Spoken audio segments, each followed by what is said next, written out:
And I think it's really important that we create a mindset for children that says, you will do lots of things in your lifetime. What is your vision for what you want to be thinking and celebrating later on in life? You know, where do you want to be? Where do you want to be living? What kind of holidays do you want to go on? What kind of car do you want to be driving? What kind of clothes do you want to be wearing? What are the experiences you want to be having? And then reverse engineer back from there. This episode is sponsored by Saxo Markets. Welcome to the Investing Insiders podcast, where we help you achieve financial well-being by making smarter money decisions. I'm Brianne. And I'm Antonia. And in today's episode, we're unpacking how to build confidence to talk about money, especially with younger people in your life. Joining us today is Lesley Thomas, founder of the Money Confidence Academy and host of the Let's Talk About Money and More podcast. Lesley is also the author of Parents, Let's Talk About Money, which was shortlisted for the Best Book for Personal Finance Bronze Award in this year's Investing Insiders Financial Book Awards. Lesley, welcome to the show. Thank you so much for joining us. Oh, thank you so much for having me, both of you. Really looking forward to this conversation. So are we. We are absolutely loved your book. And I think it would be amazing to just get a bit more background about what inspired you to write it and, you know, the sort of process behind bringing it together. I think it's been a book that's been inside me for quite a while. But like lots of people, when it comes to writing a book, you don't necessarily have the confidence to think you have enough to write more than a few chapters. I think for me, I have been really passionate about financial literacy and helping parents to talk to their children about money for a long time. And that is not just because financial literacy is not taught in a meaningful way in schools. It's because I believe actually the place where those conversations should start is at home. But lots of parents did not have financial education at school, and they feel that holds them back as far as having those conversations. I absolutely 100% refute that, because I think we make money conversations far too complicated. We actually need to understand what it is that children really need to know about money to begin with, and to create a level of curiosity and confidence to go on and ask the right questions of the right people. But what holds parents back is that lack of confidence. So I wanted my book to inspire parents to have the confidence and to give them the tools to have the conversation. It's talking to teens specifically, isn't it? Are your children teenagers? Yes, they are. 17 and 19. 17 and 19. Yeah. Okay. Lesley and I have actually podcasted previously, and I think a while ago, now, and they were all slightly younger at that point. But yeah, I've got a 17-year-old, well, he's about to turn 17, and a 15-year-old. And I think a lot of parents will be in the same position where with teenagers, they can be a bit non-responsive, shall we say, to put it politely. And so you're battling two different sort of things here with this money conversation. You've got the lack of confidence that you've just talked about there, and you've got non-responsive, eye-rolling teenagers. All right, mum. But you've got a 19-year-old, so you've navigated this. You come from a position of experience. Talk to us a bit about your experience. Okay, so the book, whilst in the title, we're talking about teenagers. Actually, from the feedback and the reviews I've had, parents with children below 10 absolutely endorse the book. Works for younger children as well. But like with everything when it comes to marketing, we're told to niche, hence the title, essentially. So my experience with my two children is no two children are the same. They have different mindsets when it comes to money. They have different approaches to what money means to them and how they behave with money. What I have tried to do is to create that space to have the conversation and for the conversation to be non-judgmental. Because as parents, as much as we might say, we're never going to turn into our parents, actually, we very much do start turning into our parents. I am, this realization is literally dawning on me at the moment. I go, oh my God, every day I become more and more like my mother. Yeah. And it was absolutely the same. But for me, a big pivotal part of this was reading Rich Dad, Poor Dad in 2020. And that genuinely changed my approach to parenting. It made me realize that whilst teenagers are learning to be teenagers, we as parents are learning to be parents at all those different stages in our children's lives. And lots of the time when I was writing the book, I kept thinking of those two characters, Something and Perry, the two teenagers. Oh, what were they? They were really, all right, Mrs. Patterson. That's a very Is it Lee and Perry? I can't remember what they were called now, but they were very, very, you could look at them and instantly see the whole approach to being teenagers. You know, the slopey shoulders and the rolling the eyes and the whole thing, you're old, what do you know, etc. And what I wanted the book to convey was parents and teenagers can go on a journey together. They join at different parts in their journey, but the next part of that journey, they can go on together. And for us as parents, to not be embarrassed about what got us here in terms of our relationship with money, the mistakes that we have all made with money. You know, I share very openly in the book that when I went to university and the flyers came through the door for MasterCard and Barclaycard, etc., I was sucked right in to having a credit card and using a credit card to fund a lifestyle I could absolutely not afford. And that lifestyle usually involved, don't laugh when I tell you this, but bottles of champagne and strawberries for my friends on a regular basis. and you know, that was horrendous that I was sucked in by that I'm going to have this much money and I only have to pay this much back. Whoopee. And that I was fortunate that I never got into a big mess with that, but I could have gotten into a massive, massive mess with it. So I decided rather than pretend to be the perfect parent that had this perfect track record when it came to money, to actually talk to my children about the mistakes that I had made, how it's very, very easy to be drawn in to to putting this on a payment plan and to taking a credit card, to pay for that. My 19-year-old is obviously of an age now, he could have a credit card.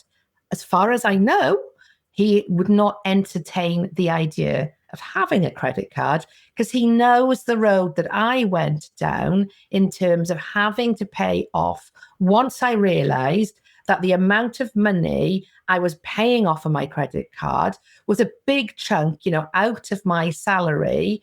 I worked during university, but when I had my first job after university, I paid the entire amount off once I realized how much I was paying in interest and how long ago I had drunk that champagne, but was still paying for it, basically.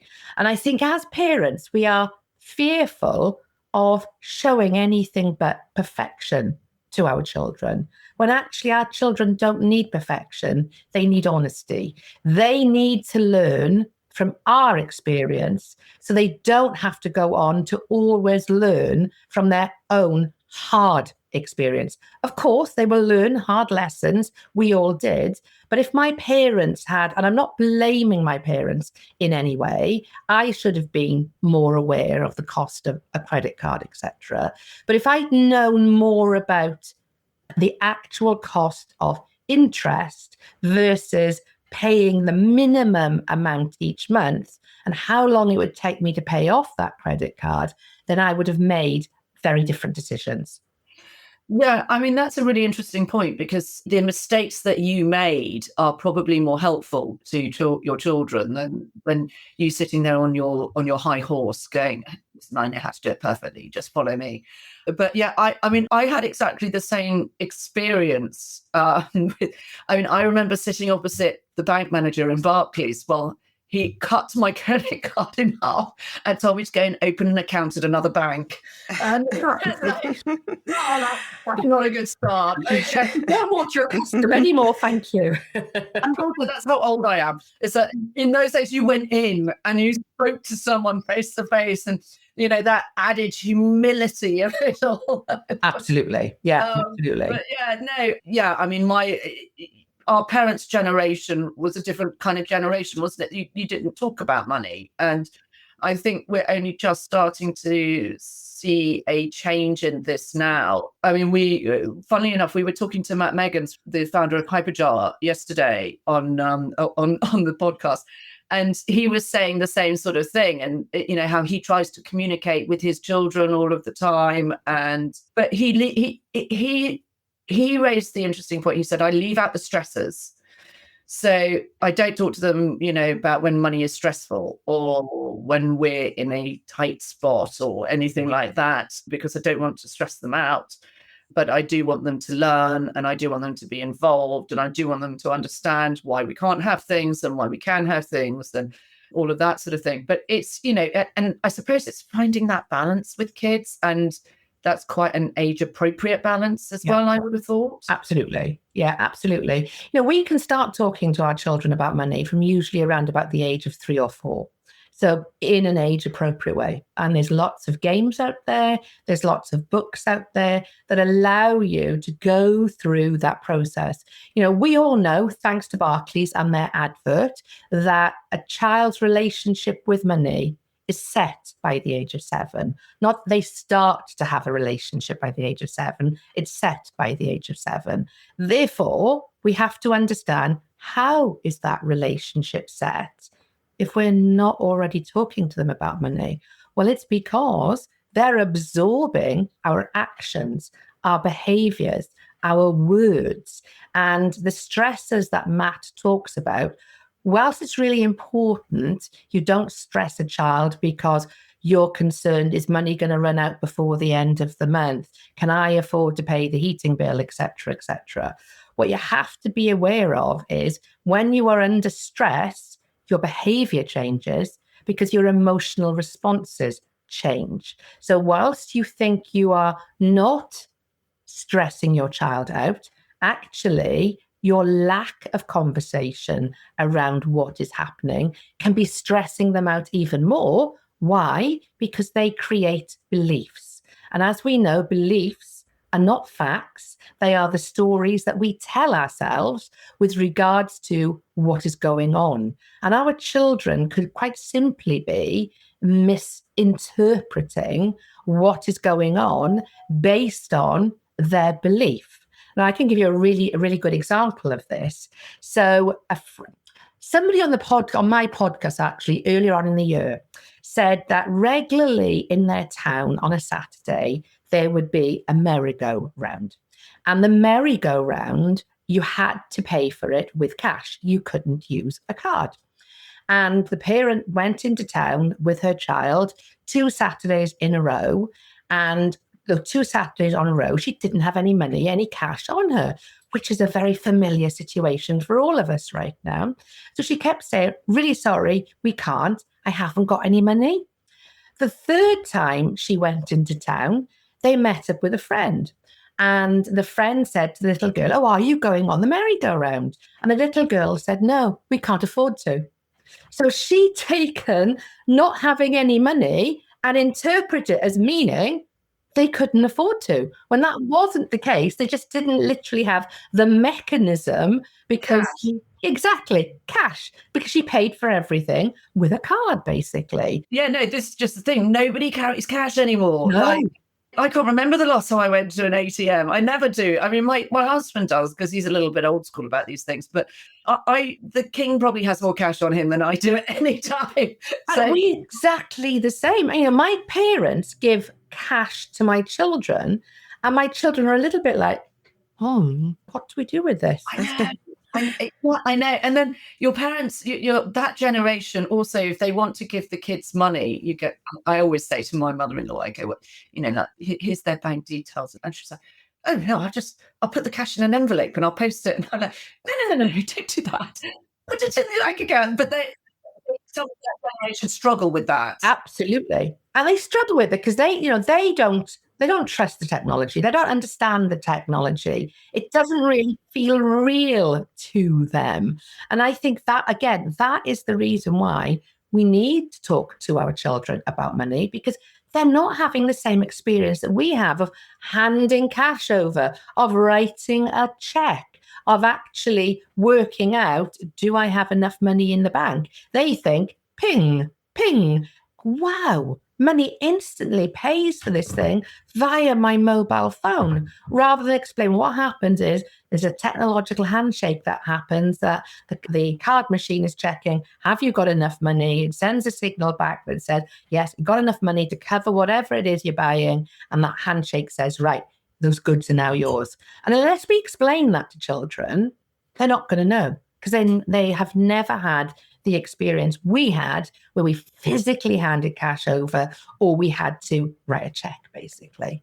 That raises such a good point, I think, about the sort of dissolution of physical cash. I mean, so many places now are cashless, which isn't really helping the cause. But when it comes to creating those conversations and making the concept of money feel more real, because I think the lack of physicality of money can sometimes hurt your ability to budget in some cases.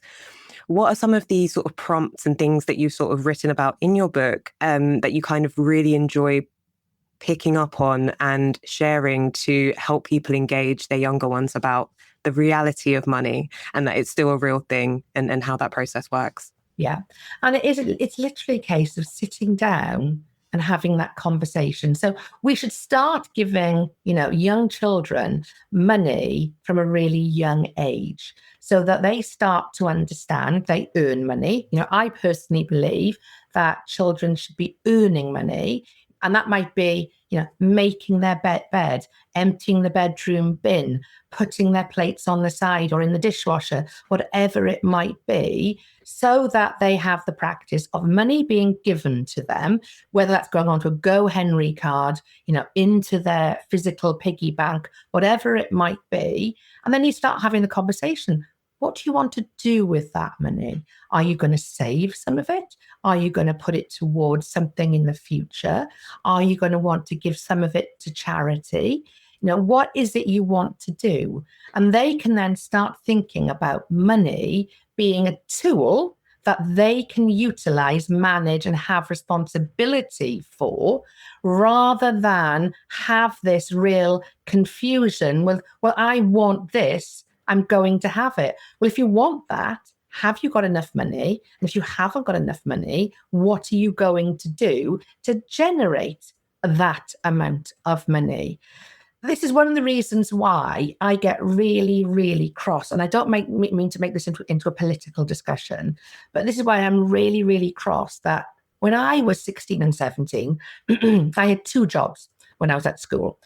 Through choice, because I loved money and I loved earning money. I worked in Tesco's Wednesday, Thursday, Friday after school, and I worked in Boots on a Saturday. That taught me the power of how to budget and how to set goals around what I wanted, basically. My 17-year-old can't get a job right now. And I genuinely believe it's because of national insurance for employers going up last year, minimum wage going up as well. So employers are going, well, I can either employ a more experienced older person, or for the same amount of money, I can employ a younger, inexperienced person.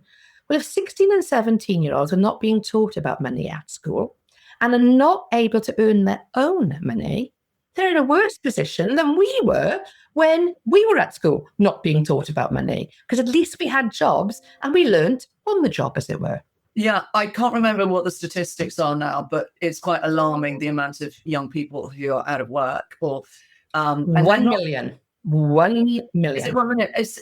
This is such valuable experience for them, apart from anything. I mean, even the money aside, to come out of education, whether it be to come out of A levels or to come out of university with zero experience and zero money you're setting them up for failure. And, it's such a difficult landscape for them to be navigating now. So, I mean, it which also sort of makes it even more important what you're saying, Lesley, about talking to children about money. I mean, I have junior ISAs for my children, and I show them their junior ISAs quite regularly, and we talk about how they're invested and how they've grown, and they look at the charts, and we go through it all.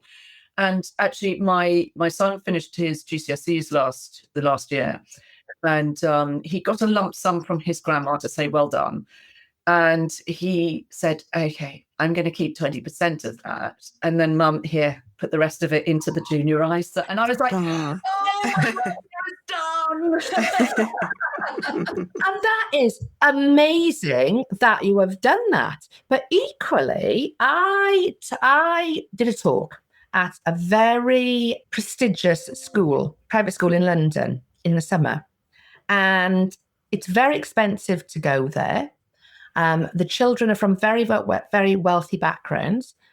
But the question I was asked the most, how do I invest? What do I need to do to invest? Now, I would have thought they would have had those conversations with their parents, but they clearly were not having those conversations with their parents. So you, and I talk about you very often, Antonia, to people in terms of, because again, one of the concerns was what happens when a child gets to 18 and all of a sudden has full access to their junior ISA or to, the government trust fund, etc.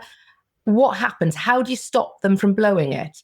Well, you don't stop them from blowing it by when they turn 18. You stop them from blowing it by doing exactly as you have done, make them responsible for that amount of money, talk to them about how more powerful that amount of money can become by keeping it exactly where it is, and talking to them about their future goals and what they can use that money for. Because once you make that money personal and theirs, and not just a windfall that suddenly lands in their lap, then they are much, much more likely to do the right thing. And absolutely take some of it and absolutely enjoy it, but don't blow it that your future self looks back and goes, why did I do that? So what you're doing is exactly the right thing, making them feel that money is theirs, but it's part of their future self, not just there to do with as they want to. Yeah, I mean, I think I'm seeing a similar sort of trend with young people where they're getting a little bit more interested in investing. And I've been approached by someone from a prestigious London school, and he set up an initiative which they're just formulating at the moment, where they are asking mentors to come in and work with the kids. And he's asked me to be on his advisory board. But it's quite an impressive initiative that they've got going, and it's completely put together by the students. So there's obviously an appetite in that generation now. And I think that does really help to address this lottery type reaction that parents are so afraid of when it comes to junior ISAs, because I know a lot of parents who swerve the junior ISA product entirely because they're like, no, they're going to blow the lot on an inflatable nightclub the minute they turn 18. And I'm like, oh, well, no, that's up to you to make sure that doesn't happen.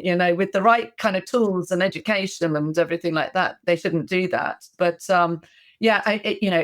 it's that those conversations, it's so important, and showing them and involving them and going, this is your money, this is what we're doing, you can add to it and you can grow it even more if you add to it. I get excited about it, isn't it? Getting excited to have that level of responsibility from a very young age. And I think as parents, we can have a tendency to want to limit the amount of decision making that our children have. We want to make all the decisions for them because we feel that is going to be better for them. But the reality is, when they get to that point of 18, they're not an adult. They're just literally of a legal age. That's very different to being a mature adult, particularly as far as boys are concerned, because their brains are not fully mature until they're 27. So pretty much a whole 10 years on. Is that right? Yeah.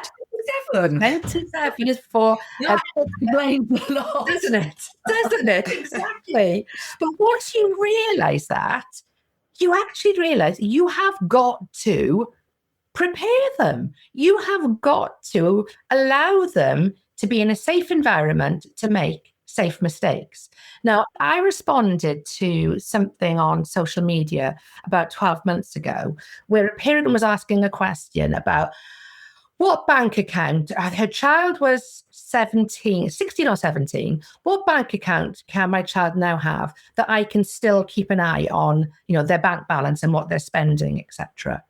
And I responded saying, well, I wouldn't get a bank account where you can do that. You need to let that child learn in a safe way. And the safest way is they won't have a bank overdraft until they're 18. They'll be allowed to have an overdraft till they're 18. So they won't be allowed to utilize anybody else's money. They will just, if they overspend, be short of money. What greater lesson is that than having you looking over their shoulder going, do you realize you've only got £10 left? Do you realize you've only got... That's not going to help them. Whereas when they have got only access to the money that is in their bank account, you are allowing them to learn in a safe way. And as parents, we have to encourage our children to be curious, to ask questions, but to have self-confidence, because it's self-confidence more than anything that creates a financially competent person as they head into being a fully grown adult. This episode of the Investing Insiders podcast is sponsored by Saxo Markets. Saxo provides access to a broad range of global assets through a sophisticated trading platform. You can trade US stocks from as little as $1 per trade and UK stocks from $3 per trade. Please remember that all investing involves risk. The value of your investments can go down as well as up, and you could get back less than you invest. Terms and conditions apply. Visit Saxo Markets to learn more. Confidence is such a huge aspect. And I think, one of the pillars of the lessons that you have written about and talked about through the Confidence Academy, something that's kind of popped up, I guess, as social media keeps growing, is this idea of instant gratification, where you'll see a certain lifestyle or a product, and it's become so easy to try and get that, whether it's through credit cards like we were talking about, or buy now, pay later schemes. What are some of the techniques that parents can use to highlight what the idea of instant gratification is without sounding too preachy, but just really hammering home the point that just because you see something doesn't mean you need to get it instantly? Yeah, absolutely. And for me, that is sitting down and having a conversation about goals. Goal setting, I think, is a really, really great tool to have your children thinking about themselves beyond literally the here and now. Children are always in a rush to grow older anyway. I can't wait till I'm 14. I can't do I'm 16. I can't do I'm 18. I know. They just want to be out of your control, and they want to be doing their own thing and independent. I'm like, you wait until you find out how hard this adulthood is. You'll be back. Exactly. My 19-year-old, now he has his first full-time job. And, that 3-letter word, TAX, has started to show up. He has actually said to me, Mum, I have no idea why I was in such a rush to be an adult. Because it's hard. I said, yeah, I know it's hard. Exactly. But I think when you talk to your children, no matter how old they are, about goals, and it might be when they're 5 or 6, it's about the latest Build-A-Bear from the Build-A-Bear workshop. When they are 11 or 12, it might be about the next computer game or the trendy trainers. 14, 15, going to their first concert, saving up for driving lessons, saving up for their first car. If you can be encouraging them to always be thinking about the next age-appropriate goal and making them aware that those goals are not that far ahead, and therefore, in order to be able to do to be able to have, you need to be thinking about, do I really want to go and spend that amount of money in the sweet shop, in the charity shop, in the bookshop, whatever it might be?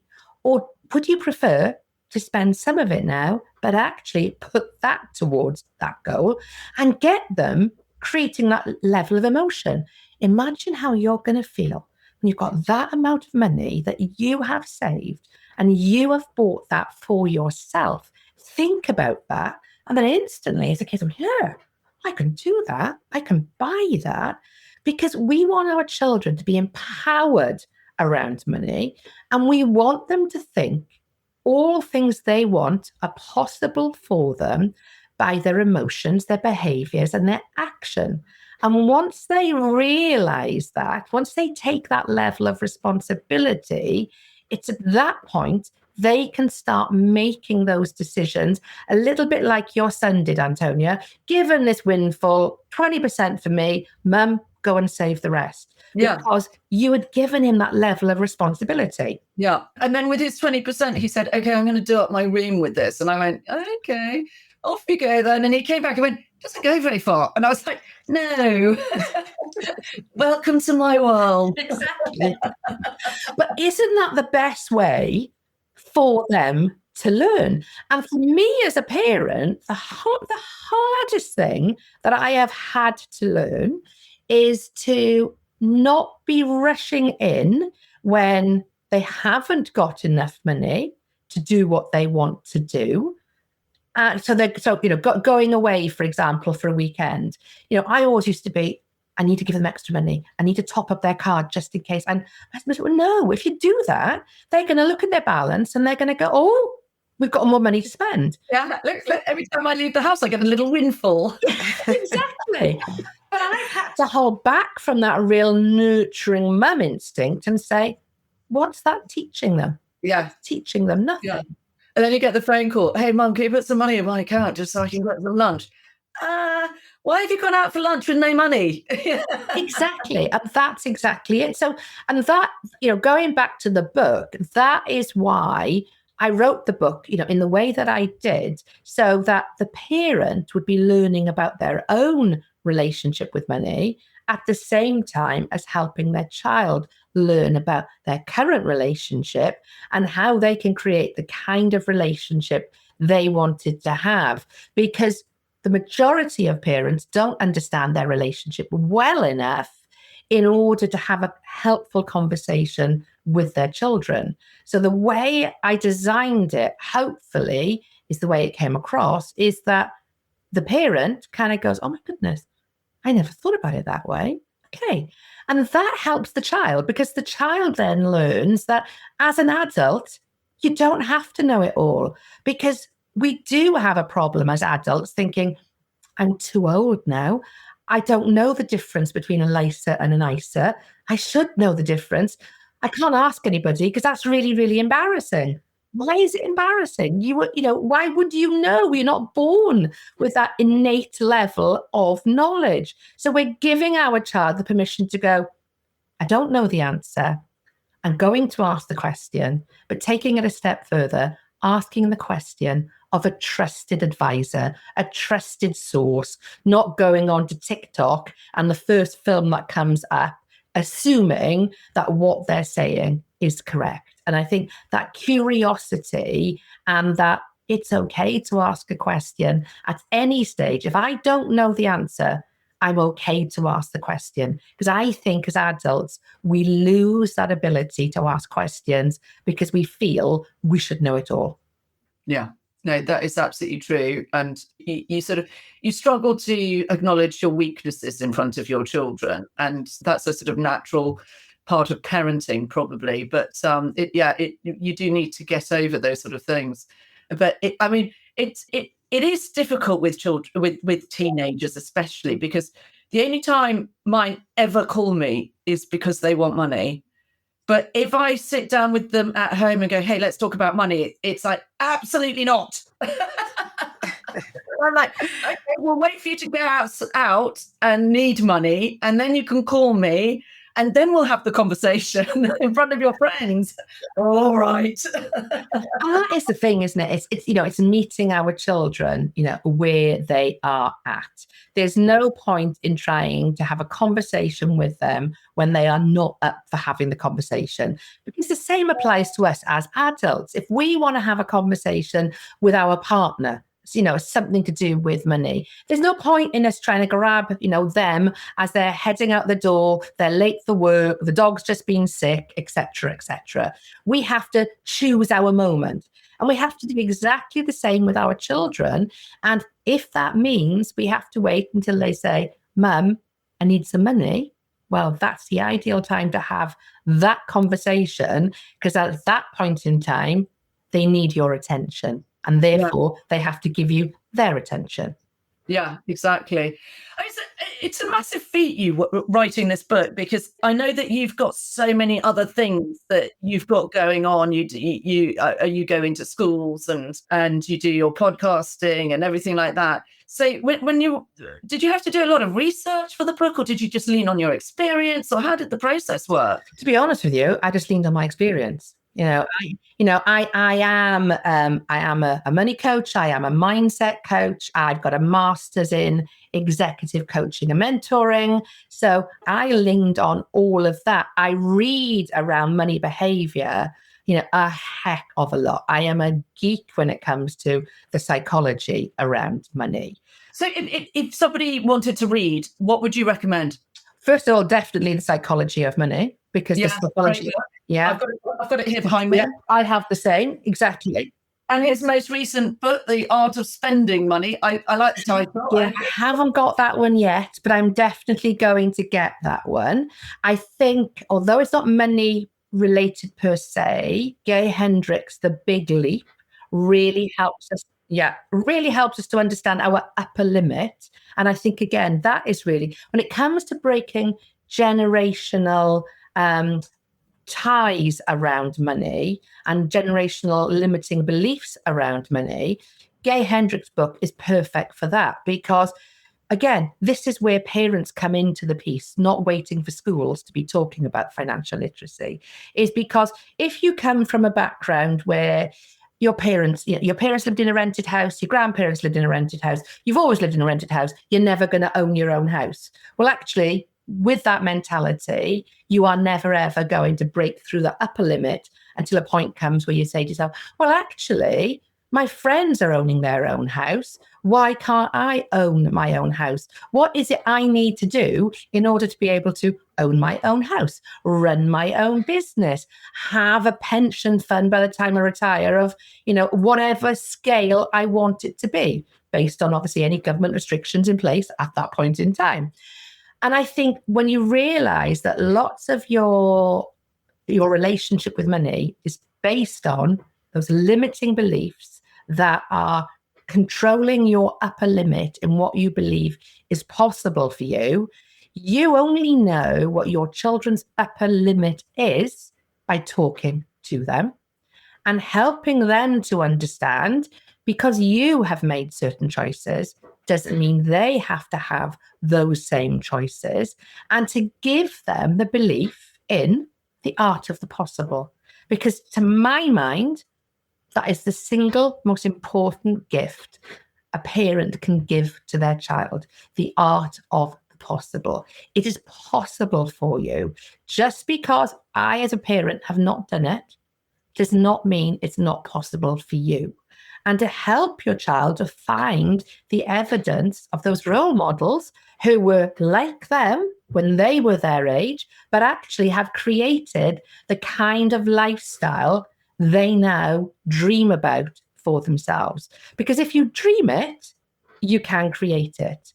And I think it is all about understanding, first of all, for me, the psychology of our relationship with money, but then to layer on top of that, well, where is my upper limit right now? And what are the things I need to do in order to increase my upper limit? Because once you do that, and increasing your upper limit is not a one and done, because for all of us, new levels, new devils. So you get above your initial limit, And then you've got to find a way to push through that. And then you get to your next limit and find your way to push through that. But pushing through those limits should be based on what you genuinely want, not because you are coveting what other people have. And actually, you don't really want what they have, but you believe you want that level of success, which is always going to create in you, if you don't want what they want, that lack of enoughness. I'm not enough. I'm not worthy. I'm never going to be able to do. Instead of really understanding, what is it I want to create? Why do I want to create it? What is the life I want to look back on and go, yeah, I'm really, really proud of that? Rather than, and there's a great, I won't tell the story correctly, I know. It'll be my own kind of version of it. But in The Psychology of Money, he talks about the baseball player who earns $10 million a year, who envies, not happy, he envies the heavyweight boxer who earns 50 million a year, who he's not happy because he's watching the Formula One driver who's earning $100 million a year. And so it goes on. And it's a little bit like loving our garden, thinking we've got a beautiful garden until we look over into our neighbour's garden and their garden is absolutely pristine and immaculate. And all of a sudden we're unhappy with our garden. So for me, those two books combined will absolutely give you the foundations of all that you need to really think about, what am I tolerating for myself? What more do I want? And how do I go about creating it? Because once you put that responsibility on yourself, rather than looking and envying and coveting what other people have, and that creating a feeling of lack in you, because when you have that feeling of lack, you actually stop doing anything to change the situation for yourself. But if you're able to create those same levels of, wow, this is possible, I can do this, and you can do that for your children, then you are unlocking the greatest gift that is possible to unlock. Anything is possible for me if I go and make it happen. Yeah, I think the coveting thing is quite dangerous as well when it comes to finance, because I see so many families and individuals making this mistake and spending beyond their means because they're trying to live a lifestyle that people who have a lot more are living. And it seems to be, it's one of the biggest mistakes that I see people make, actually. And it can be financially ruinous.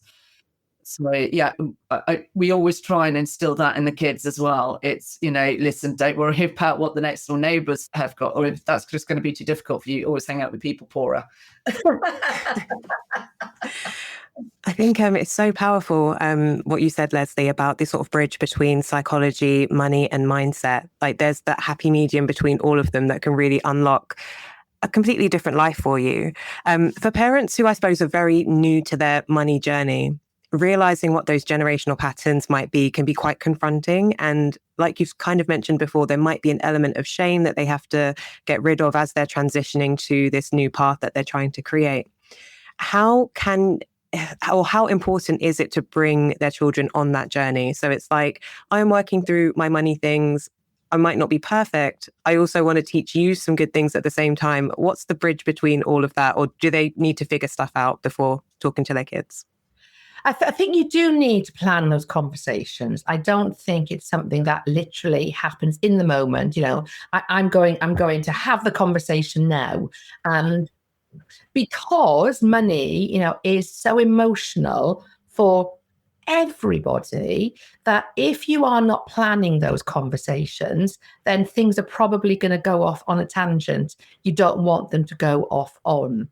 So if things are tricky financially for you right now, then just literally launching into that conversation is probably going to be really, really uncomfortable. And why would you want to create that level of uncomfortableness around a conversation that you want to be healthy with your children? So the three things I always talk about is to ask your child, what do they want to know about money? because at different ages, there's going, you're probably unlikely going to have a 5-year-old saying, can you please talk to me about ELISA? That's not going to be happening, very unlikely. Although some research, a slightly different topic, but some research by Go Henry said there was an 8-year-old little girl who was already saving for her deposit for her first house. So, there are different children who will break the model, as it were. But if you ask the child, what do you want to know about money? Then remember back to what you wanted to know about money when you were their age. And the third thing, say to them, I might not be able to answer your questions, but we can go off and we can get the answer together. Just in the same way they ask you, what's Pythagoras' theorem, or how did Henry VIII's fourth wife die? You wouldn't shirk away from answering those questions. You go, oh, sure, let's go and find out together. And if you take those 3 things and regularly apply those 3 things to the conversation with your child, as they get older, they will start asking the different questions that are relevant to them at their age. And what I never want to happen is something that somebody told me last year. They heard one of their friends, their 20, and I think I've told you this story, Antonia, their 20-year-old son asked them, Mum, what's a mortgage? Horrifying at 20 to not even know what's a mortgage. However, her answer's even more horrifying. Don't worry about it. I'll tell you when you need to know.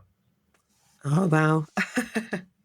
Yeah, exactly. And I think that is, no question. As long as you keep asking that same question on a regular basis, it's never, ever going to be challenging. But as long as you're not pretending to your child that you can advise them, on the best way to invest, on the best time to be, or the best savings account to put your money into, etc., then as long as they know they can trust you, they can ask the questions, they can come to you, they can share with you when they have totally messed it up and they have spent, all of their wages for the month have been blown, the day they have had them, then you can educate them and you can teach them it's okay to make mistakes because I made them. What you need to do now is learn from that. Why did you do that? How did you feel about it? And how can I help you to not do it again in future? And I think that is the thing, is to give them the credence to say, it's okay. You've made a mistake. I've made mistakes. And what I want you to do is to learn from that mistake. Yeah. It's such a valid point. And these, with the kids taking on, what is it, over £50,000 worth of debt from university now, they go into that at 18. Back to your the question about the mortgage. Equally, I don't think that kids understand what that debt means or how difficult it is to even make a dent in that debt. Like, they can be working for years and paying that debt for years and still have the same debt. Yeah. Higher, it's higher debt because in some instances it actually goes up. Yeah, the interest is what, 7%? It's 7%. I was talking to a niece the other day and I said, what's your plan now? And she was like, I didn't do great in my A-levels, but I'm going to go to Exeter University. And she said, I can't remember what she said she was studying, something like, I don't know, theology or something. And I said, okay, is that something you're interested in going into? And she went, no. Just an easy course to get into. And I was like, why would you do that? Why would you pay £50,000 for that? And she said, for the experience. And I was like, oh, good God. I literally just went, I shouldn't say it. I shouldn't say anything. Your parents obviously said that to you. I'm going to walk away from this. And I just think that mentality is very symptomatic of somebody who doesn't understand how difficult that debt is going to be to shift, how much of an impact it's going to have on your adult lifestyle for years to come. And it's disgraceful. And I know that the government are picking this up in schools now, but I don't think they're going far enough with it. We'll see. I haven't seen what's going to be on the curriculum exactly, but I imagine my gut is that it's going to be a little bit wishy-washy. Oh, I have no doubt, Antonia. I have no, it is going to be fairly pointless. So to come back, what you said with regards to university debt. So both my children have decided independently. I thank God I read Rich Dad, Poor Dad in 2020, because otherwise I would have been having a heart attack at this. They both decided they were not going to university. My 19-year-old said, Mum, I don't even want to do a degree apprenticeship. I want the experience. My 17-year-old wants to do a degree apprenticeship. My 19-year-old took a gap year and he went into a full-time job in October. He's going to do finance exams. Wow, that's falling far from the tree. Well, yes, exactly. But somebody who joined exactly the same time as him, exactly the same role. My son's 19. He's 25. He's just finished his MSc.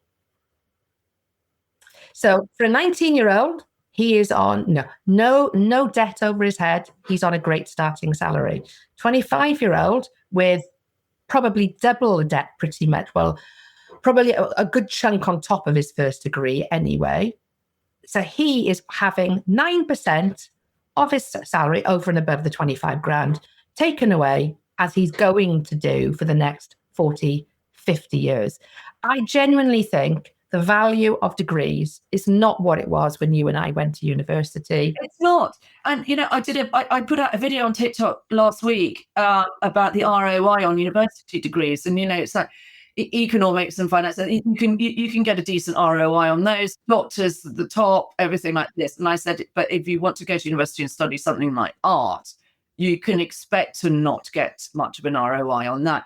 And the comments were all like, oh, but a world without art. And I was like, well, no, we don't have to have a world without art. We just don't need a world without artists being in masses of debt. Exactly. That's totally different. You don't have to go to university to be an artist. You can do that in loads of other ways. And I think this thing about going to university for the experience, it's too expensive. That is a really expensive experience. You wouldn't take a holiday for that much. And also, I was listening to an interview with the chairman of Reed's Employment Agency about 6 months ago. And he said, ordinarily, there are 89,000 graduate jobs, on our books. He said that has dropped to 52,000 graduate jobs. So a drop of a third in the graduate jobs available. So you're going to university, you're getting into debt, and whilst in our day you were guaranteed pretty much to have a graduate job at the end of it, that guarantee is no longer there. Again, this is why it's so important. Well, actually, I'll add to my book list Rich Dad, Poor Dad, because I think parents should read Rich Dad, Poor Dad, Psychology of Money, and The Big Leap, and my book, of course, as well. Absolutely. Yeah, exactly, because that will really get your. And the reason why I say, it completely changed my mindset is because I left school, went to university, got on the corporate ladder, and that's exactly what I wanted my children to do, to follow my example. And when I read Rich Dad, Poor Dad, during the pandemic, when people were losing their jobs so that businesses could stay afloat, so that, the people at the top could continue to have a job, that reinforced to me that actually it's more important that you create a life where you are not beholden to others. So with both my boys, I've encouraged them to set up their own little business on the side, to have a side hustle, which they will think to grow as they get older, so they can do as I eventually did at 40. I left my corporate world behind, started working with my husband, and then set up my own business. And I think it's really important that we create a mindset for children that says, you will do lots of things in your lifetime. What is your vision for what you want to be thinking and celebrating later on in life? Where do you want to be? Where do you want to be living? What kind of holidays do you want to go on? What kind of car do you want to be driving? What kind of clothes do you want to be wearing? What are the experiences you want to be having? And then reverse engineer back from there. And when we create that sense of art of the possible for our children, they then start thinking, well, actually, does university need to form part of that? Do I really want that level of debt? Do I need to go in order to have that lifestyle I want to be having in years to come? And I think by allowing them to work out what they want, as opposed to what I would have done is put pressure on my children. No, you must go to university. You've got to have a degree. If you don't have a degree, you don't have a future. And that was rubbish. It was rubbish. It's a really important point. Yeah. And I think what was quite interesting actually in Rich Dad, Poor Dad is the fact that a lot of the formative decisions that shaped his career and money moves came from somebody that wasn't actually related to him. So when it comes to potentially, talking to children of your friends or, nieces, nephews, to what extent can you kind of open those money conversations up with them? Or is that something you should leave solely to the parents to deal with? No, I don't think you should leave it solely to the parents. I think it does come down to aunties, uncles, godparents, friends, etc. But being aware that their beliefs will have been born out of their parents' beliefs, that will have been born out of their grandparents' beliefs. And you can present things in a way that parents can't. And you can open up conversations probably in a way that parents feel they can't. So, I know, again, I've coached people who have said, my sister just doesn't get this. And she's bringing up her children. How can I have this conversation? So, I will suggest they talk to their sister, but not in a condescending, you're doing it all wrong way, making it almost third person. Oh, I was talking to somebody the other day and they suggested this really good book, or they had this conversation with somebody. And can you believe what they said was? Because usually that's enough to plant that seed in someone's brain that goes, oh, hang on, that sounds a little bit like me. That's how I'm behaving. Okay, let me reconsider this. And it could be as simple as, and with my book, part of the marketing has been, I've encouraged godparents, aunties, etc., to buy it so that they can start having those conversations, with their friends, with their family, so that they have the tools to have those conversations. Because the more we all have those conversations, and I think it's probably never been more important than it is right now. I'm going to be political again, but in an economy we're in right now, where the pain the economy is feeling is self-inflicted by the government and the decisions the government have made. 250,000 jobs lost. The number of businesses that are closing because they can't afford the level of business rates and taxation, etc., etc. Actually, that can create so much fear and so much negative energy that our children, particularly those 14 and above probably, are hearing messages, feeling scared, taking on what the media are saying, because the media loves, a bad news story, internalizing that, hearing the number of, 16 to 24-year-olds without a job, over 1 million now. And they're thinking, well, that's my future. I'm going to end up on benefits. I'm never going to have my own house. I'm never going to have my own future. So they dumb down their ambition, thinking that ambition is never going to be met. So for people who are friends, family, they all need to be. It takes a village. It takes a village to raise a child. And I think intervention for the right reasons, done in the right way, can create as much of a ripple effect positively than just leaving it all to the parents, because parents are coming from a position where they are still learning how to have these conversations. So I think to have them, to be confident about having them, but to recognize, am I doing this for the right reasons? Am I being confrontational? And if I'm being confrontational, does confrontation ever land in the way that I want it to? It doesn't usually. Well, Lesley, thank you so much. It's genuinely been a pleasure chatting with you. Where can people kind of find you and connect with you after this episode? Probably the easiest way is via my website, which is themoneyconfidenceacademy.com, because all my social media is there, links to my podcast is there, links to buy the book is there, although you can buy the book on Amazon and at Waterstones as well. But everything in one easy place, themoneyconfidenceacademy.com. Thank you so much, Lesley. Always a pleasure to talk to you. Thank you so much. And you as well. Thanks then. Take care. Bye. Thank you so much for joining our Investing Insiders podcast. If you liked the episode, please subscribe and leave us a 5-star review on your platform of choice. For the latest money news and deals, you can sign up to our weekly newsletter at investinginsiders.co.uk/newsletter-page. We've also got a suite of guides, tools, and calculators on our website at investinginsiders.co.uk. You can also keep up to date with us on TikTok, Instagram, and YouTube. Thanks for joining us, and we'll catch you in the next episode.